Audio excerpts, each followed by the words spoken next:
Good morning friend, जय जगन्नाथ। आइए इस वीडियो में हमने डिस्कस करने वाले हैं डेली करंट अफेयर की टॉप मोस्ट इम्पोर्टेंट एमसीक्यू। आज 10 मई 2025 की जो भी क्वेश्चन है एक एक करके हमने सारे के सारे डिस्कस करने वाले हैं। तो चलिए बिना टाइम वेस्ट करे जो भी बातें रहे सारे के सारे नेशनल इंटरनेशनल तौर पर जो भी बातें रहे एक एक करके हमने डिस्कस करते हैं। आज बहुत ही इंपॉर्टेंट क्वेश्चन है, सारे के सारे कवर करेंगे।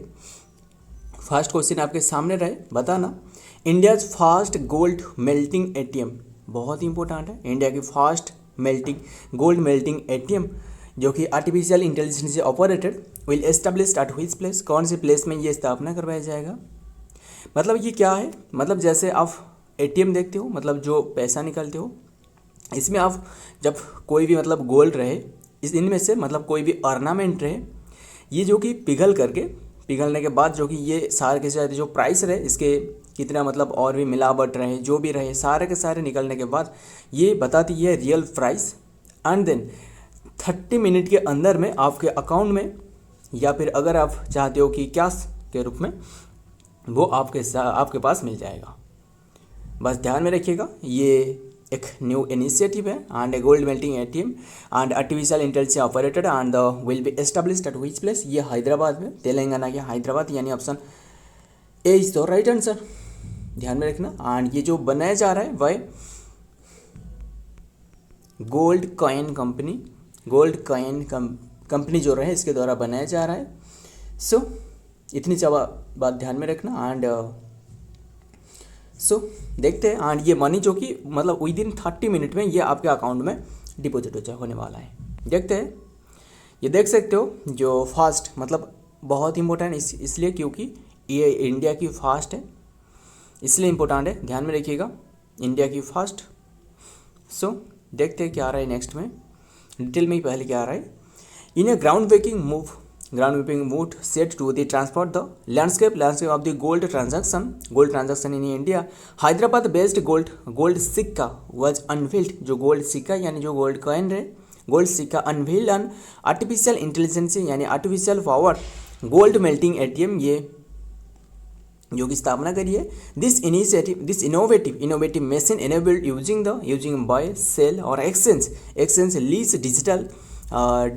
डिजिटाइज एंड मोनेटाइज गोल्ड को मोनेटाइज करने के लिए all through an automated process. ये ऑटोमेटेड प्रोसेस में ध्यान रखिएगा, integrated with the augmented reality and AR। The ATM also allows the user to virtually try on jewelry before purchase करने से पहले and offering a futuristic and user friendly and gold transaction experience। बहुत important है। देखते हैं next में क्या आ रहा है। नंबर 2 बताइए, who has been appointed as the India's representative on the IMF board, यानी जो इंटरनेशनल मॉनिटरी फंड रहे। पहले इसके बताना इसके स्थापना कौन सी डेट रहे, इसके एस्टेब्लिशमेंट एंड इसके हेडक्वार्टर कहाँ रहे, बता सकते हो। ये हेडक्वार्टर जो कि कहाँ रहे, ये हेडक्वार्टर जो IMF की ये वाशिंगटन DC में रहे। क्लियर, वाशिंगटन DC में। इसका स्थापना पूछे तो एस्टेब्लिशमेंट ये है 1 जुलाई 1944 में स्थापना करवाया गया है। सो एंड इसके MD कौन रहे, मैनेजिंग डायरेक्टर बताना, मैनेजिंग डायरेक्टर कौन है। एंड देखते हैं क्वेश्चन, जो कि रिसेंटली अपॉइंटेड करवाया गया इंडिया तौर से, जो कि रिप्रेजेंटेटिव इंडिया की ओर से जो रिप्रेजेंटेटिव रहे IMF बोर्ड की, वो कौन है। रिसेंटली हाल ही में इन्होंने जो कि रिजाइन दे दी थी, पता है इनके नाम, जो KV सुब्रमण्यम रहे। क्या रहे, KV सुब्रमण्यम, इन्होंने जो रिजाइन दे दी थी। एंड अभी के रिसेंटली जो अपॉइंटेड करवाया गया है वो है रिप्रेजेंटेटिव के रूप में इंडिया तौर से, ये है परमेश्वरन लायर, ऑप्शन परमेश्वरन लायर, यानी option C is the right answer. बस ध्यान में रखिएगा। एंड हमने पूछा था जो MD के रूप में, जो MD कौन है, वो है लिचेत इंस्टेन।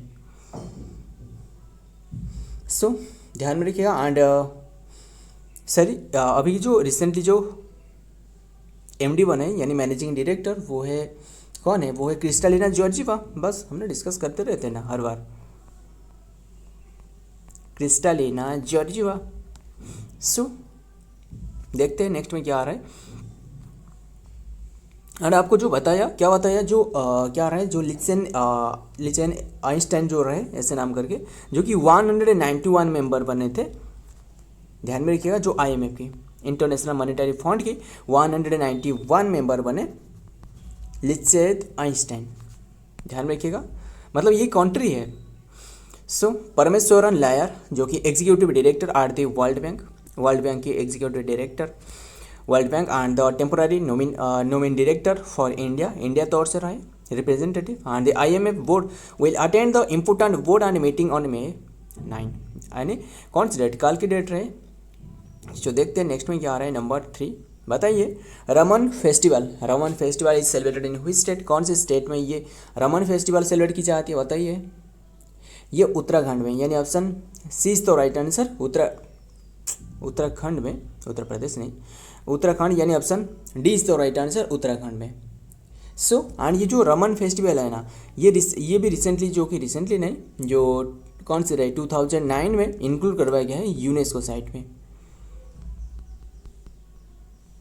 यूनेस्को साइट में भी इंक्लूड करवाया गया था, ध्यान में रखिएगा इतनी सी बात। एंड देखते हैं क्या आ रहा है डिटेल में। The Raman festival is celebrated in the India state of Uttarakhand, specially in the village of Salar during the with in the Chamoli district. So it is, बस ध्यान में रखना ये कौन से स्टेट, ये उत्तराखंड में ये ऑब्जर्व करी जाती है। उत्तराखंड में बताना कौन सी पासेस रहे, बता सकते हो, कल ही हमने डिस्कस की थी इसके बारे में। जो नीति पास रहे एंड जो मन्नाला पास रहे। जो नीति पास से मतलब धौली गंगा रहे, विष्णु गंगा रहे, एंड देन विष्णु प्रयाग बनाती है ना, काफ़ी बार हमने डिस्कस की है, विष्णु प्रयाग रहे। एंड देन सो ध्यान रखिएगा, it is a religious festival and the ritual threat and the theater honoring the local deity Bhumiyal Devta. The festival is UNESCO recognized and the intangible cultural heritage humanitarian list में ये शामिल रहे। ध्यान में रखिएगा इतनी सी बात।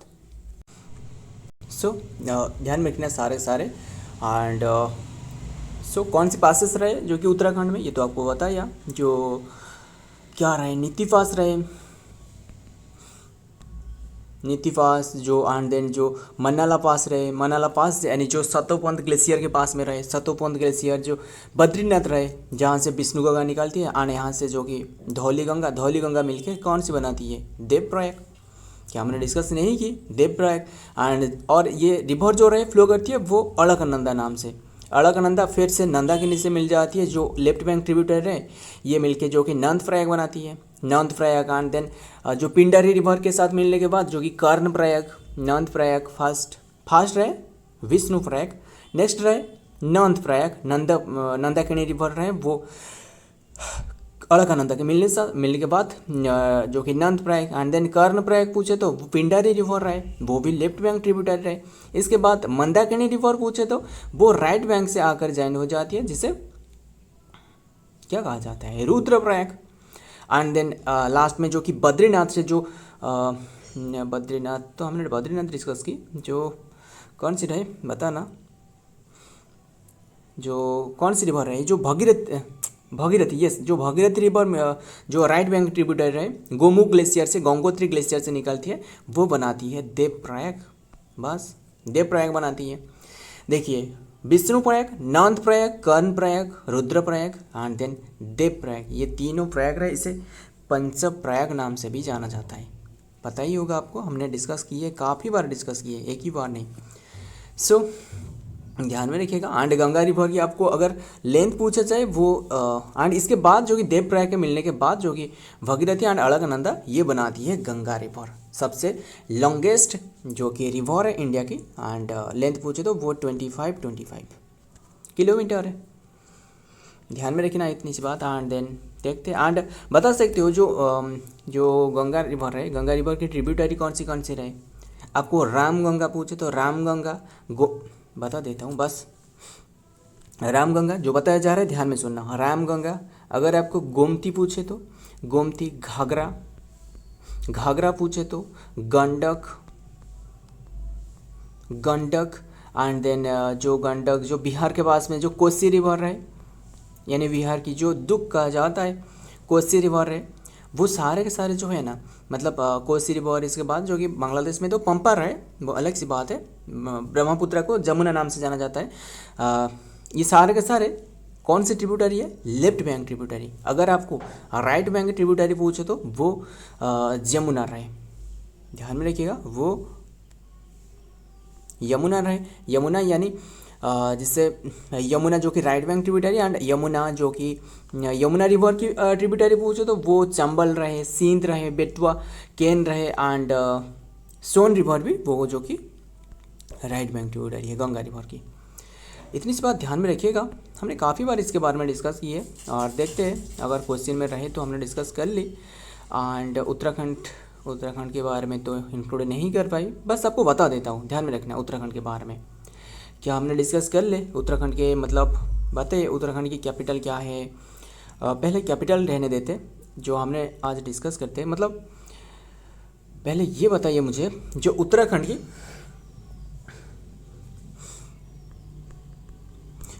की जो नेशनल पार्क रहे ना, यानी जो क्या रहे नेशनल पार्क, कितने की नेशनल पार्क रहे, पहले मुझे ये कंफर्म करना। उत्तराखंड में आपको 6 नेशनल पार्क मिलने वाला है, 6 नेशनल पार्क। एंड ये बताना जो इंडिया में टोटल कितनी की नेशनल पार्क है, 107 नेशनल पार्क है। एंड अभी रिसेंटली जो कि न्यू नेशनल पार्क भी बने हैं, बता सकते हो कौन सी? 107 रहे। एंड ये बताना सबसे जो कि लार्जेस्ट नेशनल पार्क कौन सी है? हेमिस नेशनल पार्क, सबसे largest national park Hemis national park जो कि लद्दाख में रहे, ये बात ध्यान में रखिएगा। एंड अगर आपको सबसे फास्ट यानी जो ओल्डेस्ट नेशनल पार्क पूछो तो वो जिम कॉर्बेट नेशनल पार्क कहाँ मिलने वाला है? जिम कॉर्बेट नेशनल पार्क, ये भी उत्तराखंड में रहे। देखते हैं, एक तो रहे जो कि राजाजी नेशनल पार्क, एंड दूसरे जो रहे वो है गोविंद पशु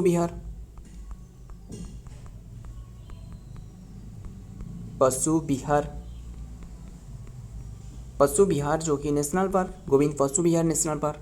एंड तीसरी अगर आपको पूछे तो वो वैली ऑफ फ्लावर जो रहे, यानी पुष्पाराज झुकेगा नहीं, यही है जो वैली ऑफ पुष्पा रिवर रहे। एंड 3 एंड देन 4 पूछे तो वो क्या है रहे, जो जिम कॉर्बेट, नंदा देवी रहे,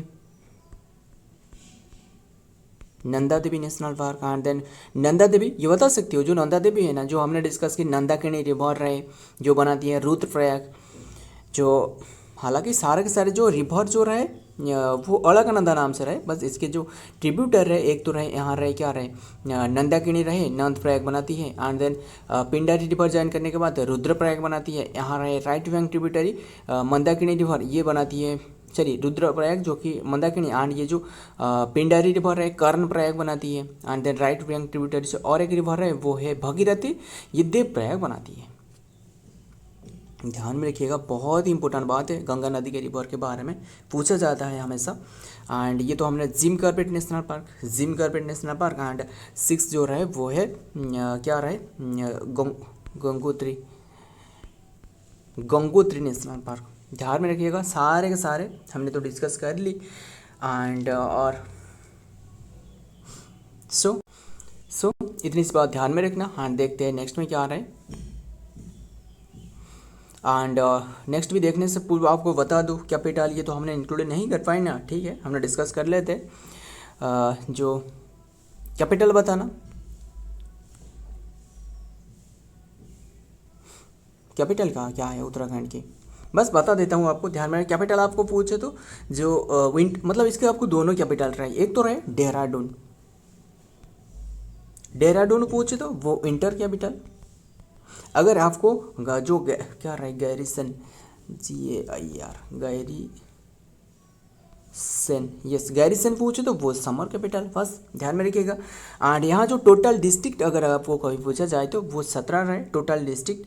एंड और क्या रहे, बस इतने से रहने देते, ध्यान में रखना इतनी सी बात। सारे के साथ तो हमने डिस्कस कर ली। एंड अगर आपको डिस्ट्रिक्ट तो हमने डिस्कस करी। एंड जो अगर आपको पूछे तो assembly, number of assembly seat जो रहे बता सकते हो, जो असेंबली सीट रहे वो 71 रहे। एंड नंबर ऑफ जो लोकसभा मेंबर रहे वो है 5 रहे।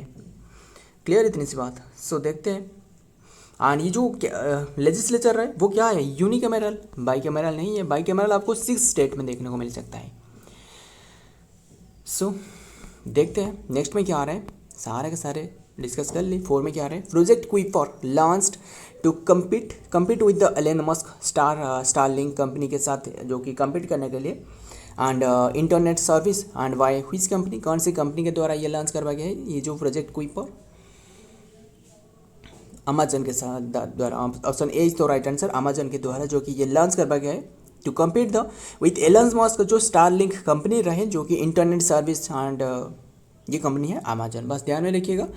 देखते हैं डिटेल में पहले क्या आ रहा है, जो कि American multinational web service and the e commerce giant Amazon has launch the first batch of its 27 satellite under the project Kuiper के तहत। फास्ट जो कि बैच में 27 सैटेलाइट लॉन्च करी है, बहुत इंपॉर्टेंट है। टू प्रोवाइड एन अफोर्डेबल जो कि broadband and internet network provide करने के लिए वर्ल्ड वाइड में। जेफ बेजोस कंपनी जो कि Amazon is planning to compete with, मतलब कम्पीट करने के लिए with Elon Musk space Starlink space जो बेस्ट कंपनी रहे ब्रॉडबैंड लिंक नेटवर्क के साथ। नेक्स्ट देखते हैं नंबर 5 में क्या रहा है, which state has introduced the India's first artificial intelligence powered real time forest alert system। बहुत इंपॉर्टेंट है। ये मध्य प्रदेश ने शुरुआत करी है, मतलब रियल टाइम फॉरेस्ट अलर्ट, मतलब फॉरेस्ट फायर हो गया, जो भी आपदा रहे फॉरेस्ट में, वो सारे के सारे जानकारी प्रोवाइड कर सकते हैं। किसके माध्यम से, आर्टिफिशियल इंटेलिजेंस के माध्यम से मध्य प्रदेश ने शुरुआत करी है। सो देखते हैं नेक्स्ट में क्या आ रहा है एंड क्या डिस्कस कर ले मध्य प्रदेश के बारे में। तो मध्य प्रदेश जो कि has launch the India's first artificial intelligence and real time the forest alert system and the ground breaking initiative aim are the enhancing the forest conservation and effort. ध्यान में रखना। देखते हैं, बस रहने देते हैं, आज बहुत ही इंपॉर्टेंट क्वेश्चन है, सारे के सारे कवर करते हैं टाइम पे। Which country hosted the 12th जो कि ग्लोबल स्पेस एक्सप्लोरेशन कॉन्फ्रेंस 2025, कौन सी कंट्री ने ये होस्ट कर रहा है, ये इंडिया ने होस्ट कर रहा है। Option A is the right answer, India ने होस्ट कर रही थी, यानी 7 to 9 मई तक ये चल रहा था एंड ये इनागोरेटेड करवाया गया था। इनागोरेटेड बाय जो साइंस एंड जो टेक्नोलॉजी मिनिस्ट्री रहे, कौन है, साइंस एंड टेक्नोलॉजी मिनिस्ट्री कौन है, वो है डॉक्टर जितेंद्र सिंह रहे, जितेंद्र सिंह। बस ध्यान में रखना, इन्होंने इनागोरेट करी है। और ये जो ऑर्गेनाइज करवाए जाते हैं ना, वो है इंटरनेशनल जो एरोनॉटिक्स फेडरेशन के द्वारा, इंटरनेशनल एरोनॉटिक्स फेडरेशन के द्वारा ये ऑर्गेनाइज करवाई जाती है। बस एंड इंटरनेशनल जो एरोनॉटिक्स फेडरेशन पूछे तो इसका स्थापना पूछे तो वो 1951 में रहे, हेडक्वार्टर पेरिस फ्रांस में रहे, पेरिस फ्रांस में रहे। बस देखते हैं डिटेल में क्या रहे। आज इंडिया फ्रेज है जो कि prepares for its Gaganyaan human space flight mission and the future lunar and the planetary exploration GLEX 2025 position the country as both as the hub for international space collaboration and beacon of the aspiration for young and minds। ध्यान में रखिएगा। देखते हैं next में क्या आ रहा है नंबर 7 में, who has successfully tested an indigenous multi influence ground mine, किसने सक्सेसफुली टेस्टेड करी है जो कि an indigenous multi influence ground mine. And ये जो टेस्टेड करी है ना, मतलब ये वाटर में यानी नाभाल के तौर पर भी यूज़ की जा सकते हैं। मतलब ये जो यूज की जा रहा है ना, मतलब ये एक क्या है, मतलब ये जो सेंस करने वाला है, यानी जो इसमें ऐसे टेक्निक रहे जो मैग्नेटिक डिटेक्शन एंड जो कि और क्या रहे, जो प्रोपेलर साउंड रहे, यानी जो बोट रहे, यानी जो नेवल शिप रहे, इनकी जो प्रोपेलर साउंड रहे एंड जो वाटर प्रेशर रहे ना, वाटर प्रेशर कितना वाटर प्रेशर बढ़ रहा है, इसके माध्यम से ये सारे के सारे जानकारी निकल सकती है कि ये जो शिप आ रहा है ये मतलब किसके शिप है, ये शत्रु की शिप है या फिर ध्यान में रखना जो कि इंडिया की शिप है। सो ये इंडियन नावी, यानी option A is the right answer and B is the right answer. DRDO defence research development organisation, जिसका हेडक्वार्टर न्यू दिल्ली में रहे, 1958 में इसका स्थापना। सो काफ़ी बार हमने डिस्कस की है इसके बारे में। एंड ये जो कि ध्यान में रखिएगा, ये रिसेंटली जो कि टेस्टेड करी है एंड इंडिजिनियस, बस बहुत इंपॉर्टेंट है, ध्यान में रखना। एंड ये मतलब नाभाल माइन है, बस नाभाल माइन। सो ध्यान में रखिएगा। देखते हैं क्या आ रहा है डिटेल में।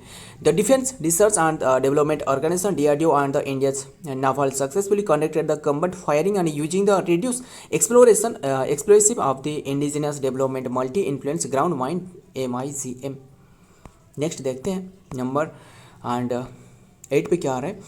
Who has launch the initiative name satellite bus and service and S bus, ये है इन स्पेस, यानी option B is the right answer, IN space. देखते हैं डिटेल में क्या आ रहा है। ये इंडिया ने जो कि सक्सेसफुली जो कि the satellite bus as a service S bus and initiative was launched by Indian national space promotion and authorisation centre IN space. In IN space the space regulatory and the regulator in India aim to encourage private company and design and develop satellite bus platform and reducing the country reliance on the important and the, बस ध्यान में रखना ये India ने जो कि successfully, ध्यान में रखना जो कि रिसेंटली ये इंडिया ने जो कि ये सैटेलाइट जो कि लॉन्च करी है, ध्यान में रखना सक्सेसफुली ये लॉन्च करी है। देखते हैं नेक्स्ट में क्या आ रहा है, जो कि IN स्पेस के द्वारा। 9 में क्या आ रहा है। Who has recently been appointed as the new vice chief of the Indian air force. Who has recently been appointed as the new vice chief of the Indian air force. किसने बने हैं न्यू वाइस चीफ के रूप में? ये है कौन बने हैं? ये एयर मार्शल जो कौन रहे? ऑप्शन बी तो right answer, air marshal Narmadeshwar Tiwari. ध्यान में रखना इन्होंने बने हैं रिसेंटली जो कि appointed as the new vice chief of the Indian army में, इंडियन जो कि एयरफोर्स में। देखते हैं डिटेल में क्या आ रहा है। एयर मार्शल जो Narmadeshwar Tiwari assumed the charge as the vice chief of the air staff and the Indian Air Force AIF on the Friday before the appointment of the vice chief of the air staff, and Marshal Tiwari was the air officer and commanding in chief of the South Western Command की जो कि chief रह चुके हैं। सो ध्यान में रखना। And बात करें पहले ये बताना जो सबसे जो इम्पोर्टेंट बात ये है ना, आप बता सकते हो जो एयर चीफ जो एयर मार्शल कौन रहे, पहले बताना अभी के टाइम में एयर चीफ मार्शल कौन रहे? वो है अमरप्रीत सिंह।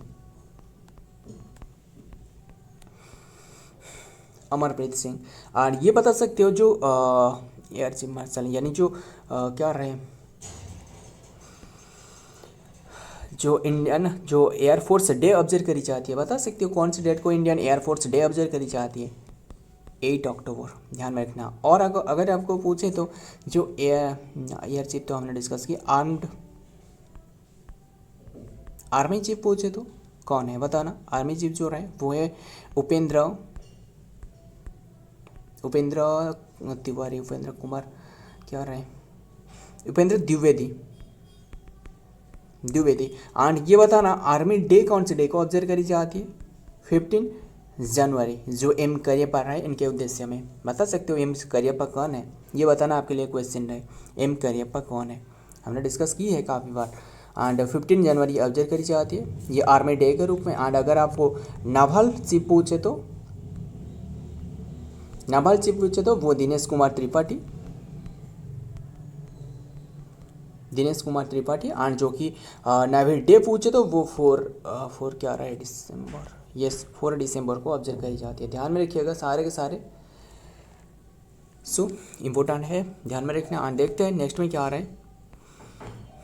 लास्ट क्वेश्चन है, बताना where was the world bank land conference organise? कौन से प्लेस में जो कि world bank land conference organise हो रहा है? ये वाशिंगटन DC, यानी option D is the right answer, Washington DC के वो कोलंबो में, DC पर डिस्ट्रिक्ट ऑफ कोलंबो। एंड ये जो कि 5 मई to 8 मई तक हो रहा था, ध्यान में रखना। एंड इतनी सी बात ध्यान में रखना, ये वर्ल्ड बैंक की लैंड कॉन्फ्रेंस है, लैंड के बारे में सारे डिटेल यहाँ डिस्कस की गई थी। एंड अगर आपको ये बताना पहले जो वर्ल्ड बैंक रहे, पहले वर्ल्ड बैंक की हेडक्वार्टर बताना, वर्ल्ड बैंक की हेडक्वार्टर कहाँ रही? ये वाशिंगटन डीसी में रहे बस। इसकी स्थापना बताना, इसके मतलब क्या रहे। ये वर्ल्ड बैंक हेडक्वार्टर जो कि वाशिंगटन डीसी में तो हो रहा था। इसके एस्टेब्लिशमेंट बताना, एस्टेब्लिशमेंट ये है 1944। प्रेसिडेंट बताना अजय माथुर नहीं, अजय बांगा। अगर अजय माथुर पूछे तो वो कौन है बताना, अजय माथुर कौन है, and Ajay Banga.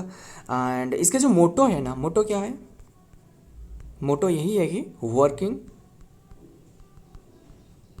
Working for A